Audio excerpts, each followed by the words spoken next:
وہ ہو گیا ایک اور کرکٹ میچ رکھتے ہیں. اگر کشمیر کرکٹ میچوں سے فتح ہوتا ہے تو وہ کرکٹ عالمی کرکٹ یہاں رکھ دیں. کوئی تو حل ہوگا نا اس کا. وہ بتائیں وہ متحمل جنگ کا نہیں ہے تو کرکٹ کا متحمل ہے, یا وہ کیا کہتے ہیں کھانے والے دسترخوان لگانے کا متحمل ہے, یا بجلی پاور بنانے. کچھ تو متحمل ہے نا ملک, جس کا متحمل ہے وہ کریں. 1 کروڑ نوکریاں دے دیں آپ, وہ بھی متحمل نہیں 1 کروڑ نوکریوں کا. پھر بتائیں پاکستان کس چیز کا متحمل ہے؟ صرف کھانے پینے کا.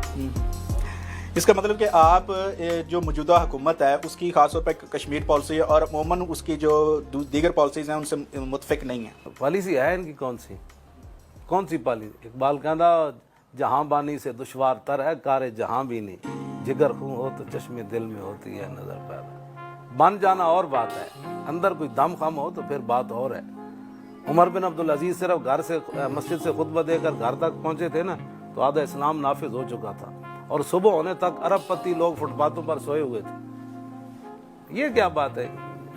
مولانا آپ نے تحریک نموز سے تحفظ رسالت شروع کی اور ماشاءاللہ زبردست لے کر اسے چلے, اور اس میں کوئی شبہ نہیں ہے کہ وہ ایک بڑی امپریسو تحریک تھی. ابھی ایک مولانا فضل الرحمان نے بھی ایک نعرہ لگایا, وہ بھی نموز رسالت کا نعرہ لگا رہے ہیں, اور ساتھ میں وہ ملک کو جو ہے ان موجودہ بحرانوں سے نکالنے کی کوشش کر رہے ہیں, اور اس کو وہ آ رہے ہیں وہ ایک دھرنا دینے. آپ اس دھرنے کو کیسے دیکھتے ہیں؟ کیا آپ اس میں شریک ہوں گے؟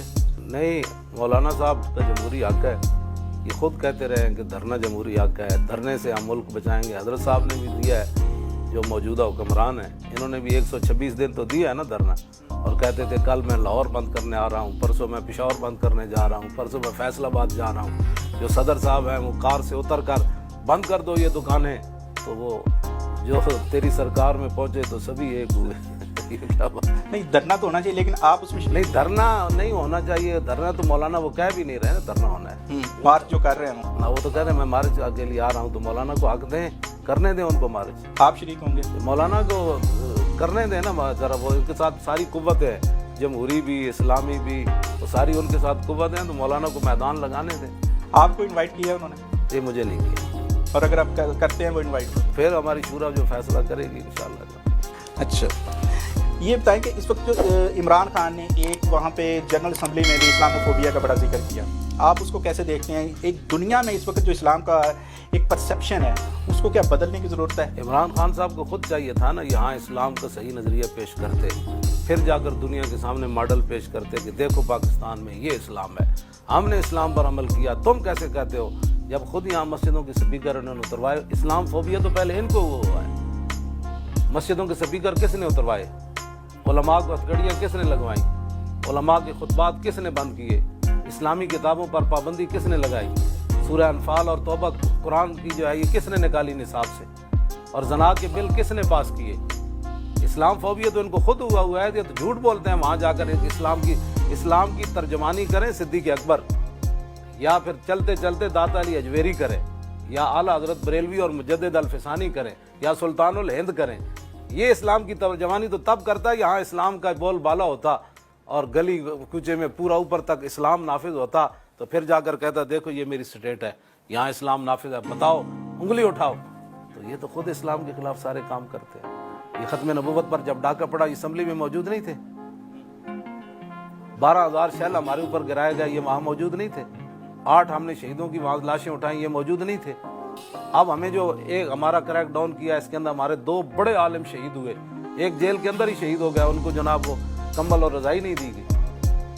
ایک عالم ہے ان کو بٹھا کر لے گئے, شوگر تھی ان کا, پاؤں سلنسر پر وہ چپک گیا, بعد میں ان کی پوری ٹانگ کٹ گئی, وہ شہید ہو گئے. ہمارے جو ہے 2 اور نوجوان شہید ہو گئے. یہ کون سے کس اسلام کی بات کرتے ہیں؟ وہ ریاست مدینہ, کس ریاست مدینہ کی کہ جس کے اندر قیصر و کسریٰ کی فوجیں تبوک میں آئی کھڑی تھیں اور وہاں میچ ہو رہے تھے. ہمیں بتائیں نا وہ ریاست مدینہ کی بات. کبوتری کے پیچھے بھاگنے والے کو حضور نے فرمایا اوپر اڑنے والی شیطانہ ہے, اور جو اس کے پیچھے بھاگ رہا ہے وہ شیطان ہے. کبوتری کے پیچھے بھاگنے والا شیطان ہے, تو گیند کے پیچھے بھاگنے والا کون ہے؟ اچھا, یہ بتائیں کہ آپ کے جو دھرنے ہوتے تھے یا وہاں پہ اجتماعات, اس میں اکثر ہم نے دیکھا, سوشل میڈیا پہ ہم نے یہ چیزیں دیکھی کہ فوج کے خلاف نازیبا الفاظ استعمال کیے گئے. آپ کی جو جماعت ہے, آپ خود ہیں پاک فوج کے, ان کو کیسے دیکھتے ہیں کہ آپ ان کے خلاف ہیں یا حق میں ہیں؟ مولانا جو انہوں نے بات کی تھی وہ مولانا صاحب نے خود ان سے بات کر لی ہے. ہم نے کبھی بھی ایسی بات نہیں کی ہے. ہم تو صرف ان کو یاد دہانی کراتے ہیں کہ بھائی آپ کا منصب یہ ہے کہ آپ یہ کام کریں. اللہ نے آپ کو طاقت دی ہے, آپ کے پاس ہتھیار ہیں, آپ کے پاس بہترین فوج ہے, انٹیلیجنس ہے. آپ کہتے ہیں پوری دنیا, تو پھر آپ اس پر عمل بھی کر کے دکھائیں اور مقبوضہ کشمیر کی مدد کریں. بلکہ میں تو کہتا ہوں پورے عالم اسلام کی آپ مدد کریں. برما کی بچیوں کے کباب بنا کر کھائے گا, کو بولا؟ بالکل صحیح. شام کے اندر قیامت گزر گئی, کو بولا؟ افغانستان وہ پہاڑیوں سے بھی پانی نکل آیا, اتنی بمباری ہوئی, قلعہ جھگی کے اندر قیامت ہوئی, کنٹینروں میں بند کر کے ادھر وہ گانتا ناموبی کے اندر حیوانوں کی طرح پنجروں میں ان کو رکھا. وہاں انسانیت کے حقوق صرف غیر مسلموں کے لیے. مسلمان جہاں بھی, اقبال کہتا ہے شرع یورپ بے نزائے کیلو کال, برا راہ کردہ اکبر گرگاں حلال. اقبال کہتا ہے میں یورپ میں پڑھ کے آیا, میں نے دیکھا پورا یورپ اس بار پر متفق ہے کہ جہاں بھی مسلمان بھیڑ ملے, بھیڑیا اس کو کھا جائے, اس کے لیے کوئی جرم نہیں. نقش نو اندر جہاں باید نہاد, از کفن دزداں چے امید کشاد. اقبال کہتا اٹھو مسلمان, خود اپنے قانون وضع کر, خود اپنی اقوام متحدہ بنا. ان کفن چوروں سے تمہیں کیا امید ہے؟ اچھا یہ بتائیں کہ آپ کے جو دھرنے تھے, دونوں دھرنے, ان میں جب آپ کا حکومت کے ساتھ ایک مذاکرات کامیاب ہوتے ہیں تو اس کے بعد اچانک ہم دیکھتے ہیں کہ قادری صاحب یا جلالی صاحب اس کی مخالفت کرتے ہیں. یہ کیا ایشو ہے؟ پتہ نہیں کون سے قادری صاحب مخالفت کرتے ہیں. مولانا جو آصف اشرف جلالی صاحب ہیں اور جو قادری, ان کا اپنا موقف ہے, ہر بندے کا اپنا موقف ہے, ان کو بیان کرنے دیں. ان کا طریقہ لبیک سے کوئی تعلق نہیں ہے. جمہوری حق جو آپ کہتے ہیں سب کو بولنے کا حق ہے, تو بولنے دیں ان کو. جتنا مرضی کو بولتا چلا جائے, بات تو میدان کی ہے نا. نہیں, آپ دھرنا ختم کر دیتے ہیں, وہ دھرنا جاری رکھے ہوئے ہیں, اس میں تو ان confusion یہ سا پیدا تو ہوتا ہے. سوال ان سے ہونا چاہیے نا. ہمارے دھرنے کے ساتھ نہ ان کا کوئی تعلق تھا, تو نہ کوئی بات کوئی تھی. اس سے تعلق ہم نے اپنا جو مقصد تھا وہ پورا کر لیا, ہم آ گئے. اگر کوئی 10-20 اس کے بعد دھرنے جاری رکھتا ہے تو ہماری صحت پر کیا اثر؟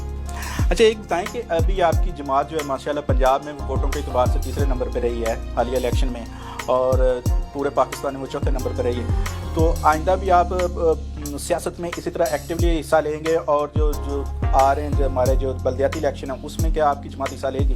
انشاءاللہ تعالیٰ بھرپور. اور ہم نے ابھی تیاریاں شروع کر دی ہیں. آپ نے امیدوار جو ہے ان کو پرکھنا شروع کر دیا ہے, ان کو دیکھ بھال. ہم کہہ رہے ہیں کہ بھائی اس کو کھڑا کریں, اس کو نہ کھڑا کریں.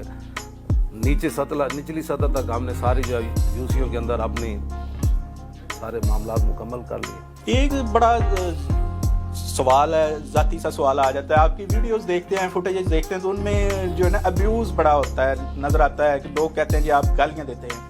وہ ایک گالی نکال کر دکھائیں, ایک گالی صرف. اب یہ بغیرت تو, یہ تو حضور نے بھی فرمایا قیامت والے دن بغیرت بندے کی طرف اللہ نظر کرم نہیں فرمائے گا. کسی کو بغیرت کہنا گالی تو نہیں ہے, یہ تو اس کی حقیقت بیان کرتا ہے. یہ جو کہتے ہیں وہ بڑے ایک آپ کے حوالے سے ایک شہرت اس کی ہوئی کہ تیری بہن دی سری, اور یہ تو سوال ہی نہیں پیدا ہوتا. یہ تو ایک اور مولانا نے بات کی ہے, وہ میری تصویر لگا کر جھوٹ بولتے ہیں. یہ تو میری زبان پر آج تک میں نے یہ زبان پر بھی یہ لفظ نہیں ہے, یہ تو نکالنا تو سوشل میڈیا پہ یہ صرف پروپیگنڈا ہے. میں گالی نہیں دیتا بالکل, کوئی ایک میری لگا کر. باقی لے کے بغیرت اس کے بارے میں تو الدیوس حضور نے بھی فرمایا, الدیوس کی طرف اللہ نظر رحمت نہیں فرمایا. ٹھیک ہے. اور ایک یہ جو ہے کہ آپ کے حوالے سے یہ بھی بڑا ہے کہ فلاں سے ہم قرضہ لے لے, اور قرض واپس مانگے تو انہیں کہیں جی آیا جائے گا. بالکل ایسی بات ہے, لے چکے ہیں ہم سے واپس. سود تو اسلام میں جائز نہیں ہے, یہ جائز ہے. اس کا اتنا کم از کم گناہ پتہ ہے کیا ہے, کتنا حضور نے فرمایا. اب یہ میڈیا پر لوگ پھر پریشان ہو جائیں. اپنی ماں کے ساتھ 70 مرتبہ بدکاری ہے, کم از کم. شرک کے بعد سب سے بڑا گناہ ہے. پھر اور نبی علیہ السلام نے حجۃ الوداع کے موقع پر فرمایا وربا جاہلیت موضوع واول ربان ادا ربانا ربا عباس بن عبد المطلب فانه موضوع کل. فرمایا جاہلیت کے سارے سود آج میں ختم کر رہا ہوں, اور سب سے پہلے اپنے چچا عباس بن عبد المطلب کا, ان کا ہر سود آج میں روند کر جا رہا ہوں. آج کے بعد سود نہیں کرنا. یہ تو حضور نے خود فرمائی ہے بات. اب ایک ہی تو جرم ہے جس کے بارے میں فاذنوا بحرب من اللہ ورسولہ ہے. اگر تم بعد نہیں آتے تو اللہ رسول سے اعلان جنگ کرو.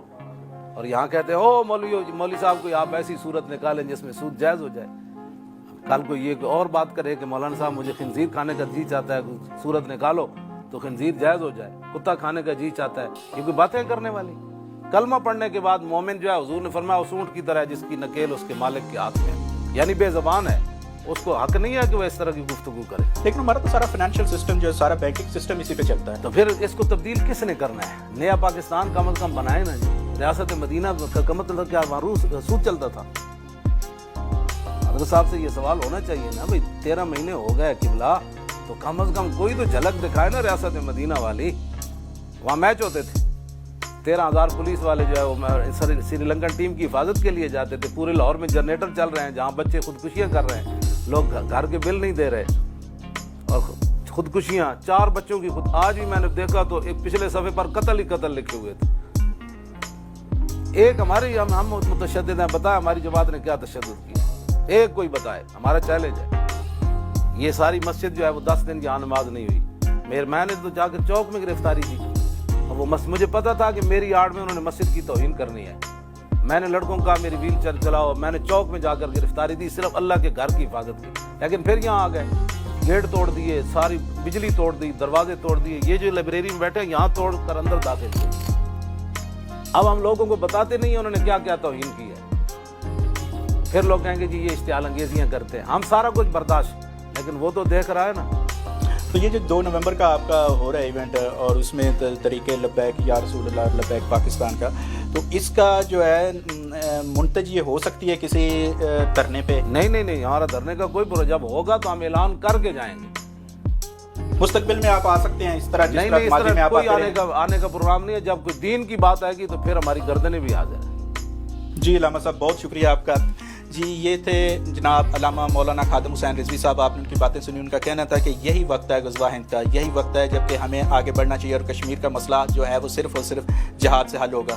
ان کا یہ بھی کہنا تھا کہ پاکستان کا جو اس وقت فائنینشیل سسٹم ہے, بینکنگ سسٹم ہے, اس میں سے سود کو ختم ہونا چاہیے. انہوں نے اور بھی دیگر بہت سی باتیں کی اور بہت سی کلیریفیکیشنز بھی کی. انہوں نے کہا کہ میں نے کبھی بھی سوشل میڈیا پہ یا ایسے کسی بھی جگہ پہ گالی نہیں دی. جو مجھ سے گالیاں منسوب کی جاتی ہیں وہ غلط ہیں. ہاں یہ انہوں نے ضرور کہا ہے کہ جو میں یہ کہتا ہوں کہ غوری آیا تو وہ بالکل درست ہے. اجازت دیجیے, اللہ حافظ.